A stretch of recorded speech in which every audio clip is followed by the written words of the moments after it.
Hello students, स्वागत है आपका अब्बास मैथमेटिक्स क्लासेस में। तो देखिए, पिछले डिटर्मिनेंट्स में दो लेक्चर आपको दिया गया है, फर्स्ट लेक्चर और सेकंड लेक्चर, और फिर एक एनसीईआरटी का सॉल्यूशन 4.1 किया गया था। कुछ प्रॉब्लम होने की वजह से लेक्चर जारी नहीं हो रहा था। अब आपको कंटिन्यू डेली लेक्चर जारी होगा और डिटर्मिनेंट्स में आज हम लोग third lecture properties of determinant हम लोग स्टार्ट करेंगे, और इसके बाद आपका डेली अपलोड होगा लेक्चर, और डिटर्मिनेंट हम लोग ख़त्म करेंगे, फिर आगे हम लोग बात करेंगे। तो प्रॉपर्टीज़ ऑफ डिटर्मिनेंट की जहाँ तक बात है तो ये इम्पोर्टेंट इसलिए है कि 4.2 जो एक्सरसाइज है एनसीईआरटी का 4.2,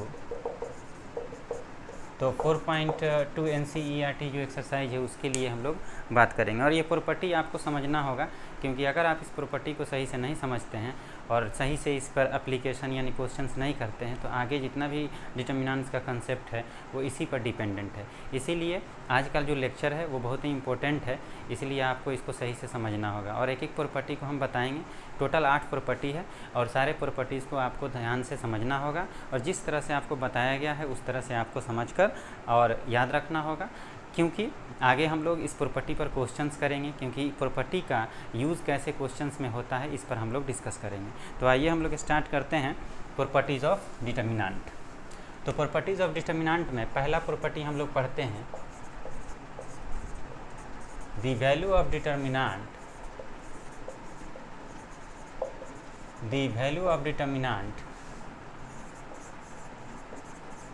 does not change, the value of determinant does not change if its row b change into column। अब ये प्रॉपर्टी लिख रहा है कि the value of determinant does not change if its row be change into column. कह रहा है ये प्रॉपर्टी कि डिटर्मिनेंट्स के वैल्यू में कोई परिवर्तन नहीं होता है जब इसके रो को कॉलम में बदल देते हैं। अब कहिएगा सर ये कैसे? तो देखिए एग्जांपल हम बताएंगे फिर इसको बताते हैं। तो जैसे मान लीजिए कि आप यहाँ एग्जांपल, आप फर्स्ट एग्जांपल लेते हैं। जैसे मान लीजिए कि हम कोई डिटर्मिनेंट लिए a1, a2, a3, दूसरा डिटर्मिनेंट लिए b1, b2, b3, और तीसरा डिटर्मिनेंट लिए c1, c2, c3। ये तीन डिटर्मिनेंट हम तीन ऑर्डर का डिटर्मिनेंट लिए हैं। अब हम क्या करेंगे कि इसके रो को कॉलम में बदल देते हैं। तो फर्स्ट रो को कॉलम बना दीजिए a1, a2, a3, दूसरे रो को दूसरा कॉलम बनाइए b1, b2, b3, और तीसरा रो को तीसरा कॉलम बना दीजिए c1, c2, c3। यानी कि आपका ये तीन ऑर्डर का डिटर्मिनेंट है। तो फर्स्ट रो, सेकंड रो और थर्ड रो आप देख रहे हैं। तो फर्स्ट रो को फर्स्ट कॉलम बना दिए, सेकंड रो को सेकंड कॉलम बना दिए, और थर्ड रो को थर्ड कॉलम बना दिए। इसको कहा जाता है रो को कॉलम में बदलना। रो को कॉलम में बदलना यानी फर्स्ट रो है तो फर्स्ट कॉलम में बदल गया, सेकंड रो है तो सेकंड कॉलम में बदल गया, और थर्ड रो है तो थर्ड रो कॉलम में बदल गया। इसको रो को कॉलम में बदलना कहा जाता है। तो जब इस डिटर्मिनेंट्स का इसका रो अगर कॉलम में बदल जाता है तो इस डिटर्मिनेंट का वैल्यू और इस डिटर्मिनेंट का वैल्यू दोनों में कोई परिवर्तन नहीं होगा। अब इसका मान निकालो या इसका मान निकालो, दोनों का मान सेम होगा। वही बात यहाँ बोल रहा है कि the value of determinant does not change, determinants के वैल्यू में कोई परिवर्तन नहीं होगा यदि इसके रो को कॉलम में बदल देते हैं। चलिए दूसरा एग्जांपल देते हैं। मान लीजिए कि आपका ये है 235 -102 और 156, ये आपका एक डिटर्मिनेंट है मान लेते हैं।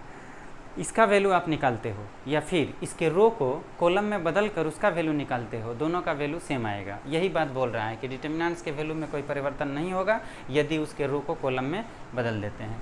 तो चलिए फर्स्ट रो को कॉलम में बनाइए। तो 235 ये फर्स्ट रो है तो फर्स्ट कॉलम बना दीजिए 235 फर्स्ट कॉलम। सेकेंड रो है, सेकेंड रो को सेकेंड कॉलम लिखिए -102, और थर्ड रो को थर्ड कॉलम बना दीजिए 156।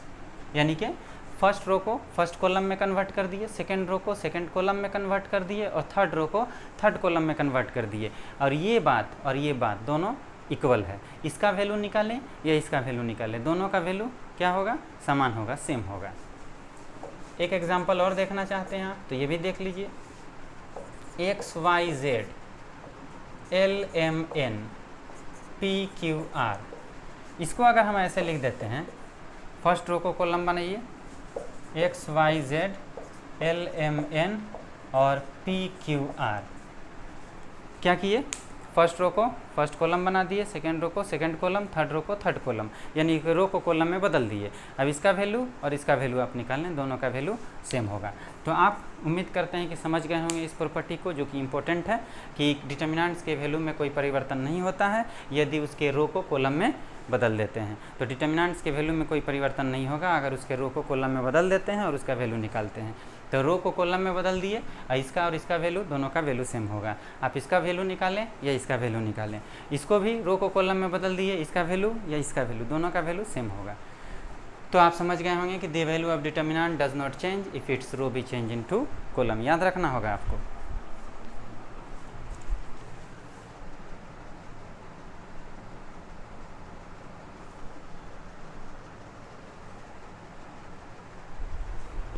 तो देखिए हम लोग पहला नंबर प्रॉपर्टी तो समझ लिए, अब दूसरा नंबर प्रॉपर्टी हम लोग समझेंगे।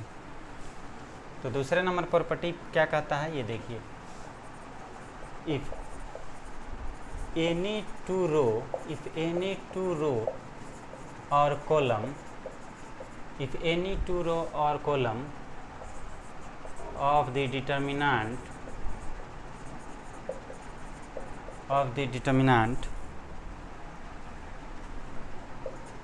is identical का मतलब same. if any two row or column of the determinant is identical, then the value of determinant is 0। अब देखिए इसको समझना है, ये क्या बोल रहा है ये, इफ़ एनी टू रो और column of the determinant is identical, same, यानी कि डिटर्मिनेंट का कोई भी दो रो या कोई भी दो कॉलम अगर सेम हो जाए, डिटर्मिनेंट में कोई भी दो रो या कोई भी दो कॉलम अगर सेम हो जाए, then the value of determinant is 0, तब डिटर्मिनेंट का वैल्यू 0 होता है। तो इफ़ एनी टू रो और कॉलम ऑफ द डिटर्मिनेंट का कोई भी दो रो या कोई भी दो कॉलम अगर आइडेंटिकल होता है, मतलब सेम होता है, तब उस डिटर्मिनेंट का वैल्यू 0 होता है। अब इसको एग्जांपल से हम लोग समझते हैं। जैसे मान लीजिए A1 A2 A3, B1 B2 B3, A1 A2 A3। अब आपको इसमें बताना है कि कौन ऐसा दो रो या कौन ऐसा दो कॉलम है जो सेम है। तो आप कहिएगा सर कैसे? तो देखिए A1 A2 A3 first row में प्रत्येक एलिमेंट्स है आपका A1 A2 A3, वही थर्ड रो में आपका वही एलिमेंट्स है A1 A2 A3। तो ये इसका मतलब है कि फर्स्ट रो और थर्ड रो सेम है।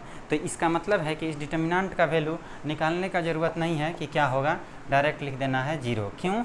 क्योंकि R1 R3 के बराबर है।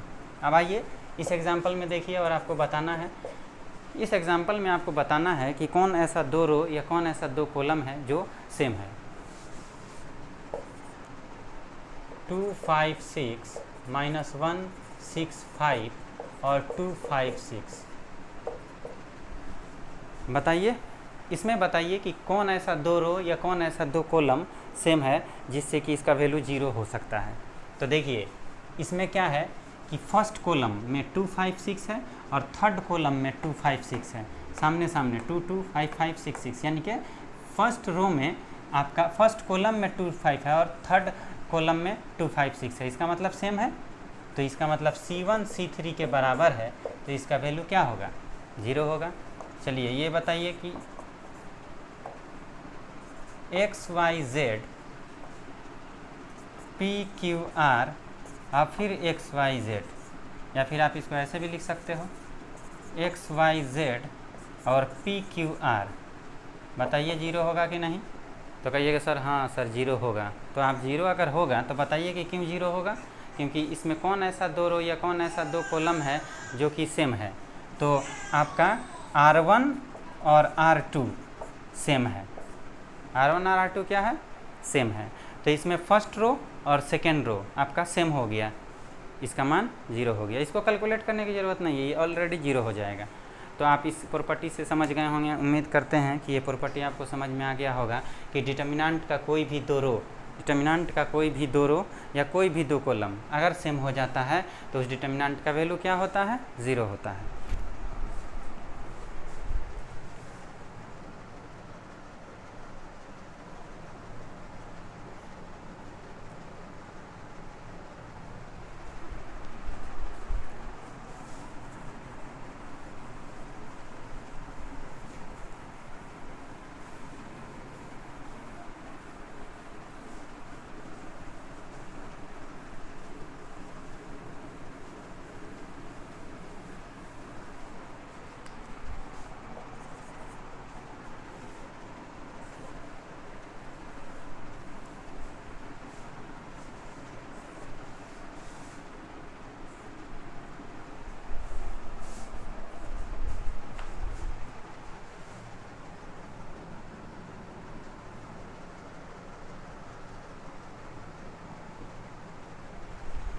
तो 3 नंबर प्रॉपर्टी पर हम लोग अभी ध्यान देंगे।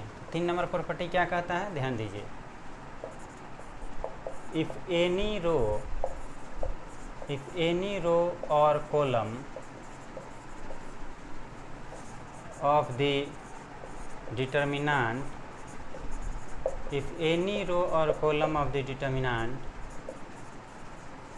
passes through any row or column of the determinant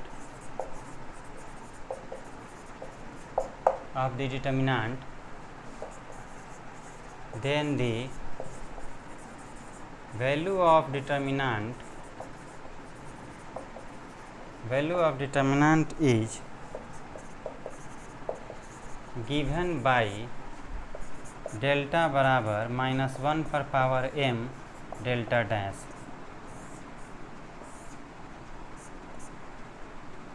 यहाँ आपका डेल्टा जो है वो ओरिजिनल डिटर्मिनेंट है, DET शॉर्ट में लिखते हैं, और डेल्टा डैश जो है वो न्यू डिटर्मिनेंट जो बनेगा, न्यू डिटर्मिनेंट, और m जो है वो नंबर ऑफ रो बताएगा और कॉलम बताएगा, जितना रो और कॉलम पास करेगा, पासेस। तो अब आइए इस प्रॉपर्टी को हम लोग समझते हैं। कह रहा है कि डिटर्मिनेंट्स का कोई भी रो या कोई भी कॉलम अगर किसी भी रो या किसी भी डिटर्मिनेंट के किसी भी रो या किसी भी कॉलम को पास करता है तो डिटर्मिनेंट का वैल्यू डेल्टा बराबर -1 पर पावर m लिखा जाएगा और डेल्टा डैश। ये थोड़ा सा समझने वाला बात है।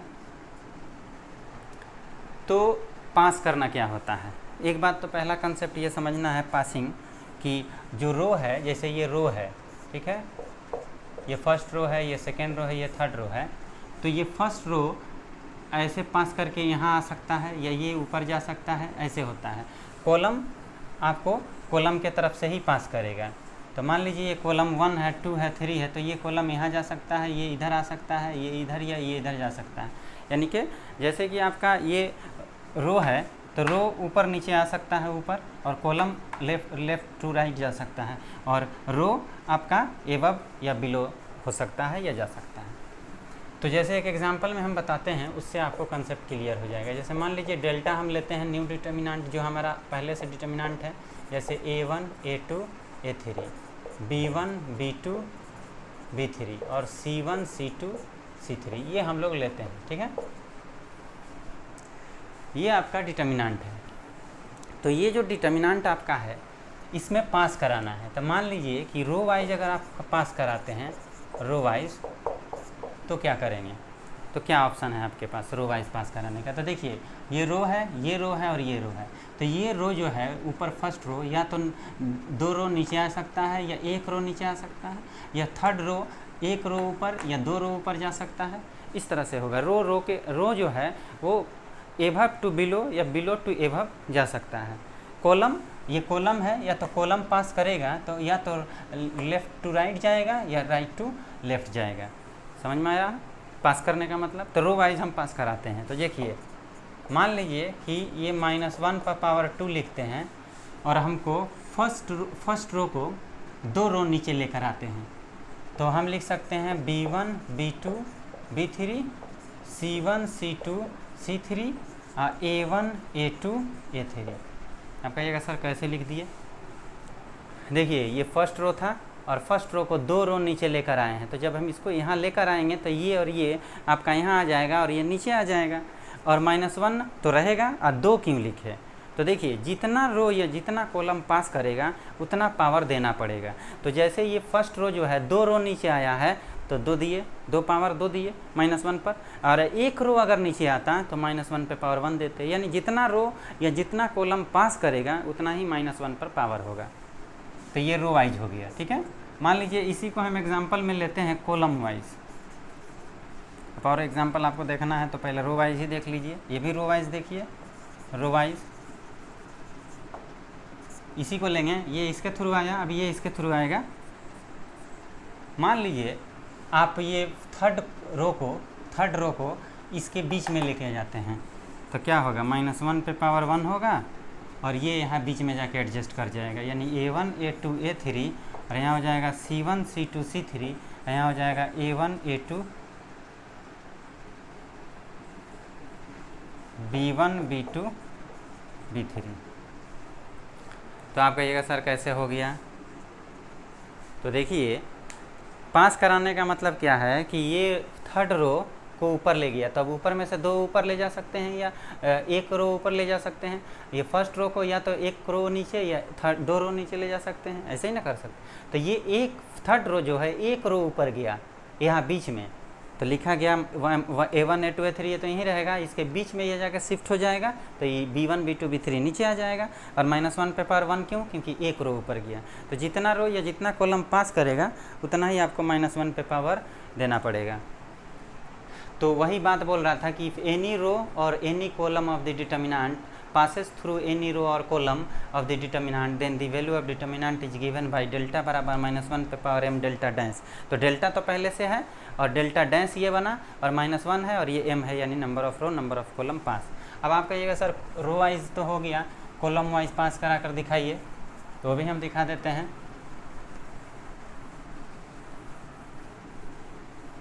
जैसे मान लीजिए आप डेल्टा लेते हैं यहाँ, और डेल्टा लेने के बाद आप लेते हैं A1 A2 A3 B1 B2 B3 C1 C2 C3। ये एग्जांपल फर्स्ट कर लीजिए और ये एग्जांपल सेकंड कर लीजिए।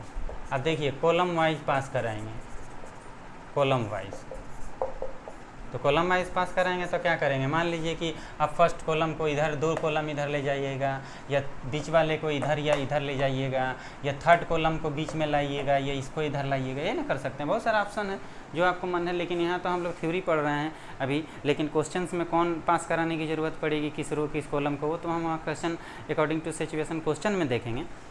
तो चलिए यहाँ देखिए, ये हम क्या करते हैं कि फर्स्ट कॉलम को 2 कॉलम इधर ले जाते हैं, तो आपको पता है कि 2 कॉलम जब उधर गया तो -1 पे पावर 2 होगा, और ये हो जाएगा A2 B2 C2, और ये हो जाएगा A3 B3 C3, यहाँ हो जाएगा A1 B1 C1।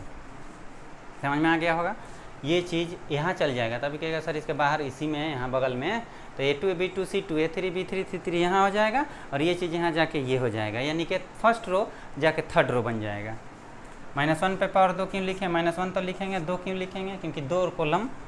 अब आइए फिर कॉलम वाइज पास कराते हैं, ये अलग है, तो ये इससे सीखे, फिर ये इससे आप सीख लीजिए। अब हम मान लीजिए कि इसको सेकेंड कॉलम को हम लेके आ रहे हैं इधर, तो -1 पे पावर 1 लिखेंगे और लिखेंगे A2 B2 C2 A1 B1 C1 और A3 B3 C3। तो ये आपका समझ में आ गया होगा। बोलिए सर कैसे? तो ये चीज़ जब यहाँ शिफ्ट होगा बगल में तो ये इधर पीछे ना चल जाएगा यार, तो ये चीज़ यहाँ शिफ्ट हो गया A2 B2 C2 और ये यहीं रह गया और ये अपने जगह पर रह गया, तो जो सेकंड कॉलम था वो फर्स्ट कॉलम बन जाएगा, -1 पे पावर 1 हो जाएगा। तो आप समझ गए होंगे। तो ये थ्योरी, ये डिटर्मिनेंट का जो प्रॉपर्टी है वो क्या बोल रहा है कि कोई भी रो या कोई भी कॉलम डिटर्मिनेंट का अगर पास करेगा किसी रो किसी कॉलम को तो -1 पे पावर m डेल्टा डैश लिखा जाएगा।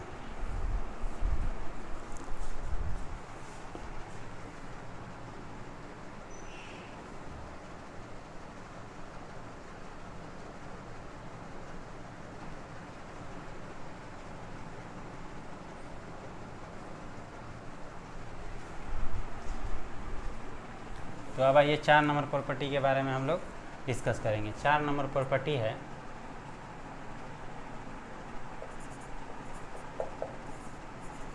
if each element of any row or column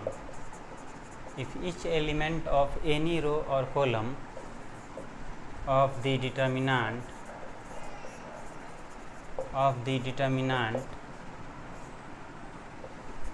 is 0, if each element of any row or column of the determinant is 0, then the value of determinant is 0।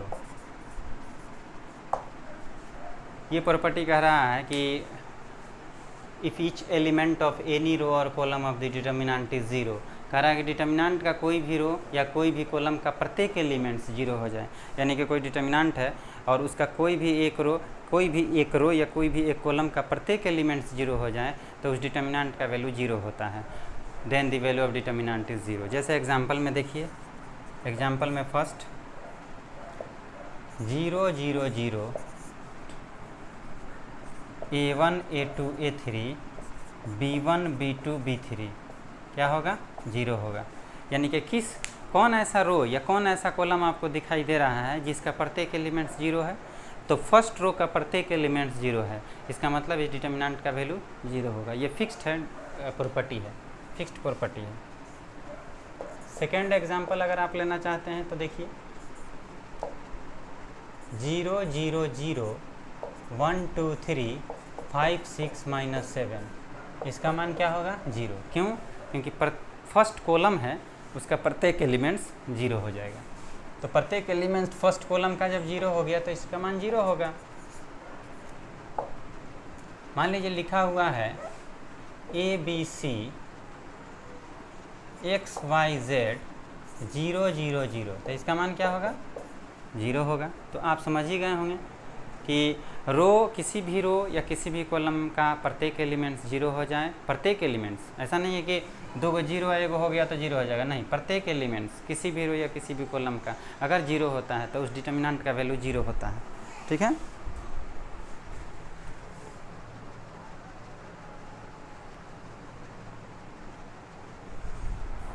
तो देखिए अभी हम लोग 4 property देखे हैं और चौथा प्रॉपर्टी आप देख लिए, समझ भी लिए होंगे उम्मीद करते हैं। और अगर समझ में नहीं आता है तो कोई भी प्रॉपर्टी में अगर आपको दिक्कत होती है, समझ में नहीं आता है, तो प्रॉपर्टी नंबर लिख कर और उसको आपको कमेंट बॉक्स में दे देना है। उसको हम नेक्स्ट वीडियो में हम उसको बता देंगे। और दिक्कत नहीं होनी चाहिए। देखिए कभी भी आप पढ़ाई कर रहे हैं, जो भी लेक्चर पढ़ाया जाता है उसको पहले नोट्स करें। पहले भी बता चुके हैं कि आप उसको एक बार या 2 काम कर सकते हैं, या तो आप पूरे तरीके से अच्छे से उसको आप पूरा देखें, एक बार 1 घंटे का वीडियो, फिर दोबारा में पॉज करके नोट्स करें। क्योंकि नोट करते हुए समझना और फिर लिखना थोड़ा सा दिक्कत है। जैसा कंफर्टेबल समझे आप करें, लेकिन समझना ज़रूरी है। और ये इजी वे में एकदम हिंदी में हम बता रहे हैं, फिर इंग्लिश उसका नोट्स करा रहे हैं। और मेरा जब पढ़ाई समझ में नहीं आएगा तो कहीं समझ में नहीं आएगा, क्योंकि मेरा सिस्टमेटिक ज्ञान होता है, सिस्टमेटिक हम अपना पढ़ाते हैं। तो प्रॉपर्टी अब पढ़ा लिए, इस पे हम एक दो वीडियो केवल प्रॉब्लम्स यानी लेक्चर प्रॉब्लम का होगा। उसके बाद फिर हम लोग आगे बढ़ेंगे और न्यू थ्योरी पढ़ेंगे और फिर उस पर क्वेश्चंस करेंगे। और पहले भी बता चुके हैं कि +2 का भी जो NCERT बेस्ड है वो कंसेप्ट और एक्सरसाइज कर देंगे। फिर उसके बाद कम्पिटिटिव जो सेक्शन इसका होगा डिटर्मिनेंट का वो करेंगे, फिर उस पर क्वेश्चंस करेंगे। फिर हम लोग मैट्रिक्स पढ़ेंगे। तो डेली हम लोग क्लास अपलोड करेंगे, टेंशन नहीं लेना है।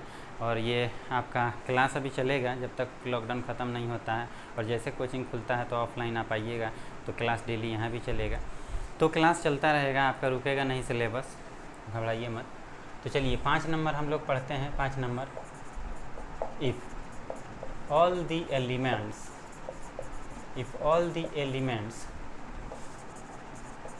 above or below to main diagonal elements, if all the elements above or below to main diagonal elements is 0, then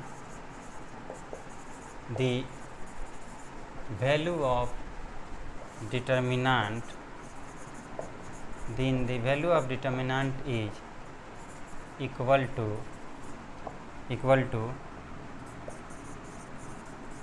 product of main diagonal elements। ये आपको समझ में आ जाएगा। थोड़ा सा देखने में लग रहा होगा कि अरे इतना बड़ा लेक्चर, इतना बड़ा प्रॉपर्टी, ये समझ में कैसे आएगा। आप चिंता नहीं करो, आपको समझ में आ जाएगा। एग्जाम्पल देखोगे समझ में आ जाएगा। जैसे मान लो कि ये डेल्टा है आपका, तो ये आपका डेल्टा है और ये है A1 0 0, B1 B2 0, C1 C2 C3। इसमें आपको पता होना चाहिए कोई भी डिटर्मिनेंट जब लिखा रहता है तो इसमें ये जो होता है ये आपका मेन डायगोनल होता है। इसको क्या कहेंगे? Main diagonal. डायगोनल का मतलब तो आप जानते ही होंगे, तिरछा जो होता है वो डायगोनल होता है। तो ये मेन डायगोनल कहलाता है ये वाला। और इधर से लेते हैं तो सब्सिडरी डायगोनल, उससे हमको मतलब नहीं है। तो ये मेन डायगोनल है। तो हम पहले ये बता देते हैं एग्जांपल, फिर जो लिखा हुआ है उसको बता देंगे। जो बताएंगे वही चीज़ लिखा हुआ है। तो ये मेन कह रहा है कि मेन डायगोनल, तो पहले मेन डायगोनल देखना है। तो मेन डायगोनल के ऊपर या नीचे अगर सारे एलिमेंट्स जीरो हो जाएं तो इस डिटर्मिनेंट का वैल्यू मेन डायगोनल के एलिमेंट्स के प्रोडक्ट के इक्वल होता है। इसका मतलब है, अब ये नहीं समझ में आया तो एकदम सिंपल है, ये बता दे रहे हैं कि मेन डायगोनल को घेर देना है और इसके ऊपर देखना है कि जीरो है या नीचे जीरो है सारा एलिमेंट। तो देखिए मेन डायगोनल के ऊपर सारा एलिमेंट्स जीरो होना चाहिए और नीचे या तो नीचे सारा एलिमेंट्स जीरो होना चाहिए।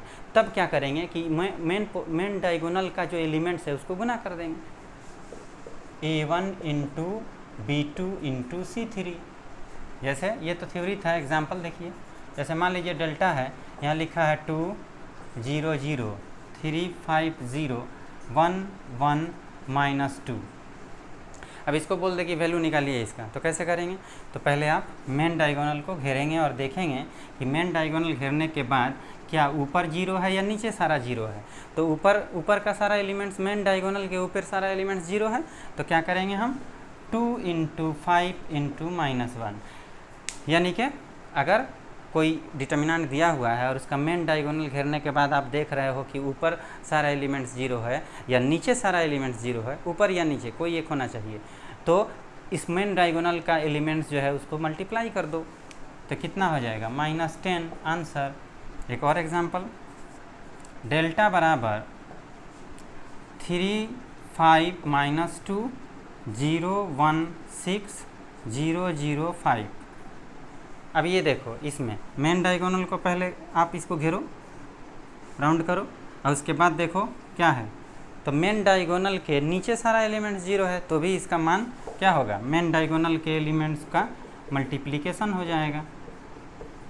तो आप ये समझ गए, वही चीज़ लिखा है, if all the elements above और below to main diagonal elements is zero. कह रहा है कि कह रहा है ये कि मेन डायगोनल के ऊपर या नीचे अगर सभी एलिमेंट्स जीरो के बराबर हैं तो then the value of determinant is equal to product of main diagonal elements, यानी कि मेन डायगोनल एलिमेंट्स के प्रोडक्ट के बराबर होगा।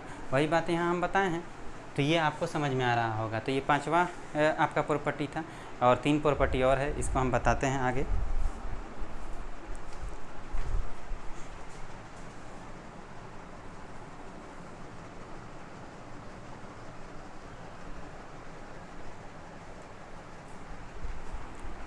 अब आइए हम लोग 6 नंबर प्रॉपर्टी पर डिस्कशन करते हैं। इफ एनी रो और column of the determinant is multiplied by any number, if any row or column of the determinant is multiplied by any number, that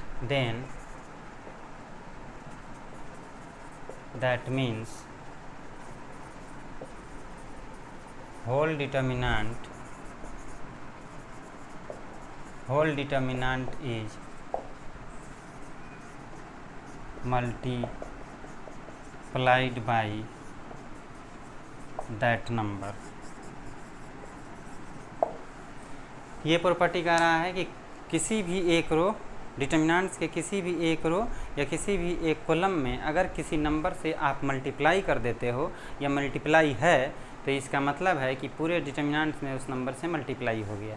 जैसे एग्जांपल में देखिए, पहला एग्जांपल मान लीजिए लिखा हुआ है KA1 KA2 KA3, यहाँ लिखा है B1 B2 B3 और यहाँ लिखा है C1 C2 C3।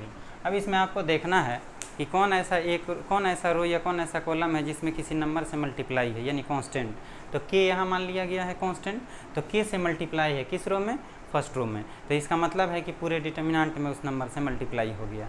और एक बात और ध्यान रखना है कि अगर किसी नंबर में, ये प्रॉपर्टी इस तरह भी हो सकता है कि अगर किसी नंबर में किसी रो में या किसी कॉलम में किसी नंबर से मल्टीप्लाई है तो उसको आप कॉमन भी ले सकते हैं। ये डिटर्मिनेंट का ये भी प्रॉपर्टी है। तो कॉमन ले लीजिएगा के, तो यहाँ बचेगा A1 A2 A3 B1 B2 B3 C1 C2 C3।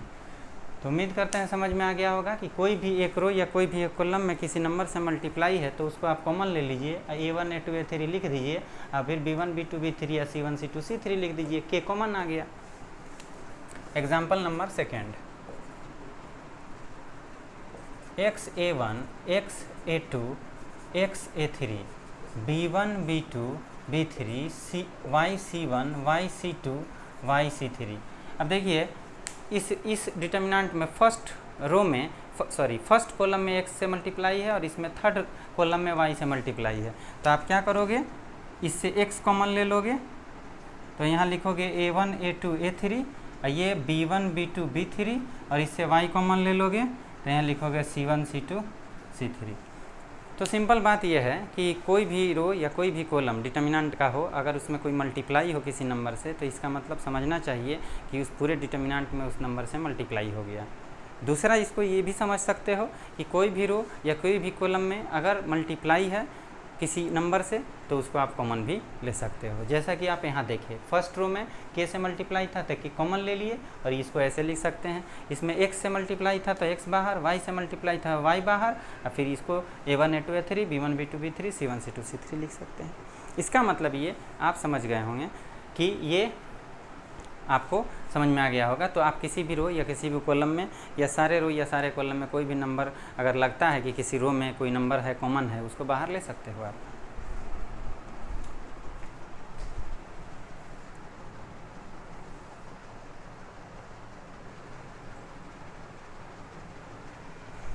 अब आइए 7 नंबर प्रॉपर्टी के बारे में बात करते हैं। ये क्या है, ये लैंग्वेज नहीं है, इसको डायरेक्ट आप समझ सकते हो। जैसे मान लो यहाँ लिखा हुआ है A1 plus X1 A2 plus X2 और A3 प्लस X3, ये लिखा हुआ है। यहाँ लिखा है B1 B2 B3 और यहाँ लिखा है C1 C2 C3।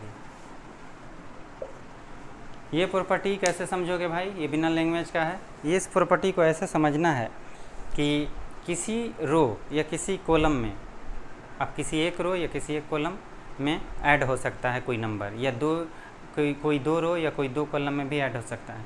तो पहले हम एक एग्जांपल लेते हैं सिंगल वाला। तो देखिए इसमें फर्स्ट कॉलम है, इसमें x1 x2 x3 ऐड है A1 A2 A3 में। तो इसको कैसे हम लिखते हैं, तो क्या लिखेंगे, ध्यान दीजिएगा। दो डिटर्मिनेंट आप बनाइएगा और फिर प्लस कीजिएगा, क्यों, क्योंकि ये प्लस है, और फिर दो डिटर्मिनेंट लिखिएगा। तो फर्स्ट वाले में A1 A2 A3 लिखिएगा, A1 A2 A3, और ये जो प्लस है ये x1 x2 x3, ये सेकेंड डिटर्मिनेंट जो है उसमें लिख दीजिएगा फर्स्ट कॉलम में x1 x2 x3। इसका मतलब ये है कि जब दो डिटर्मिनेंट लिखेंगे प्लस करेंगे, क्योंकि कारण क्या है कि ये प्लस है, तो जिसमें ऐड है उसी को अलग करेंगे।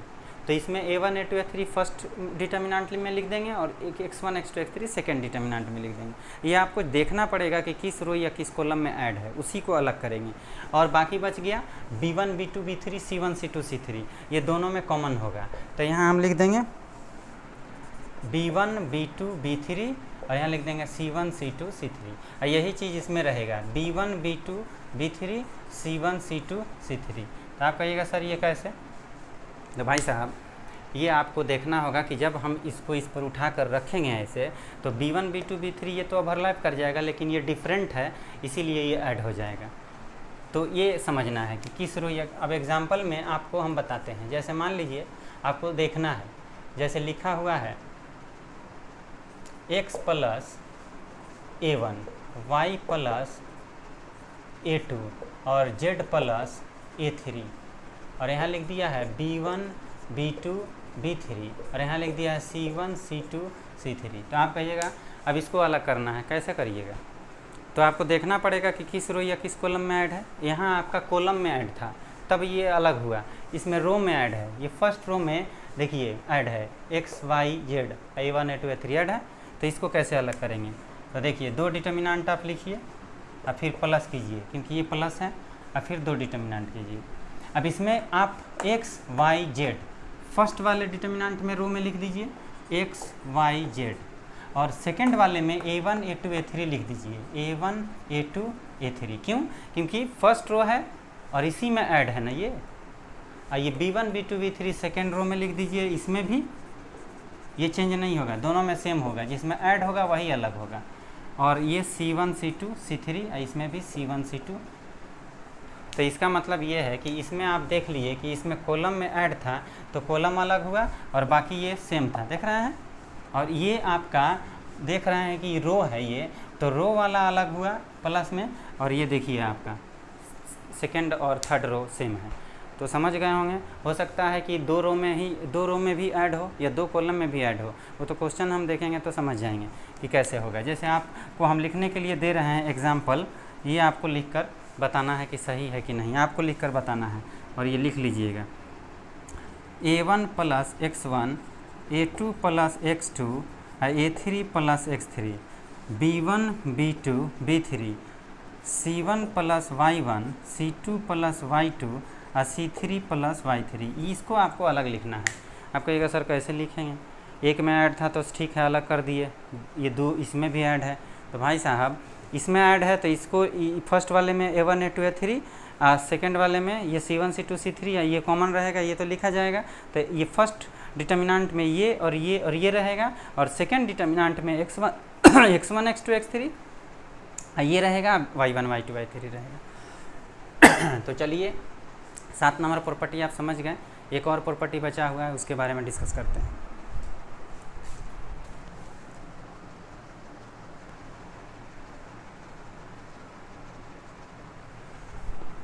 और देखिए एक लास्ट प्रॉपर्टी है जो कि बहुत ही इम्पोर्टेंट है और थोड़ा सा टफ भी है, लेकिन समझ जाइएगा।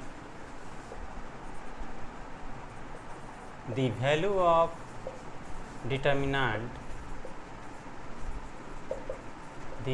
Determinant does not change when any row or column of the determinant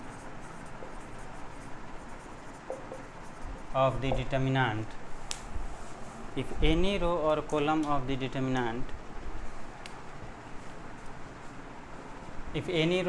of the determinant is multiplied by a number and then added to or subtracted from any other row or column of the determinant।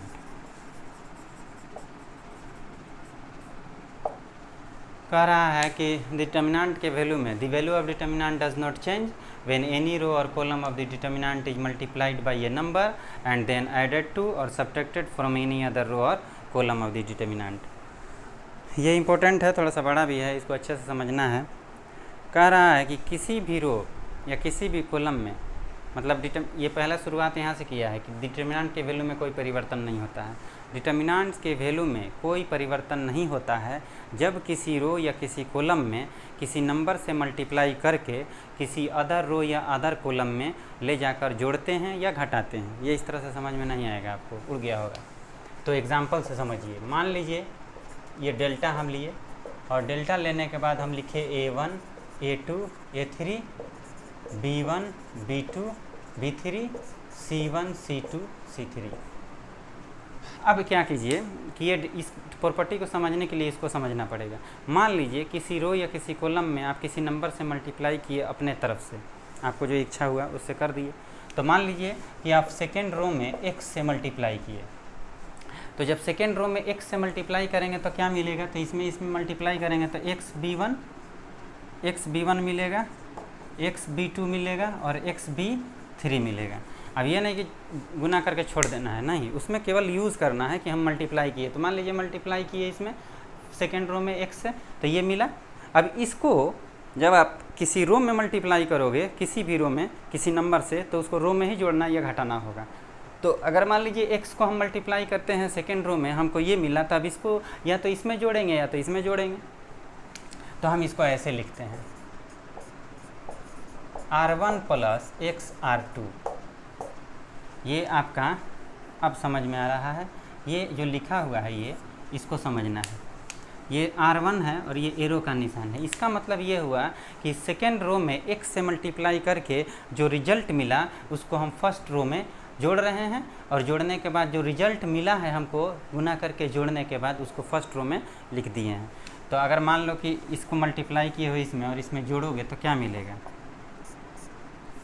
मिलेगा आपको A1 plus XB1 A2 plus XB2 और A3 plus XB3 और B1 B2 B3 C1 C2 C3।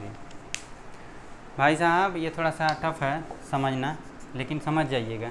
इसका मतलब ये है कि किसी रो या किसी कॉलम में किसी नंबर से मल्टीप्लाई करके और जो रिजल्ट आया है मल्टीप्लाई करके, अब ये नहीं कि मल्टीप्लाई करके छोड़ दिए हैं, इसमें तो मल्टीप्लाई किए और जो रिजल्ट आया उसको कहाँ ले जाकर जोड़े, फर्स्ट रो में।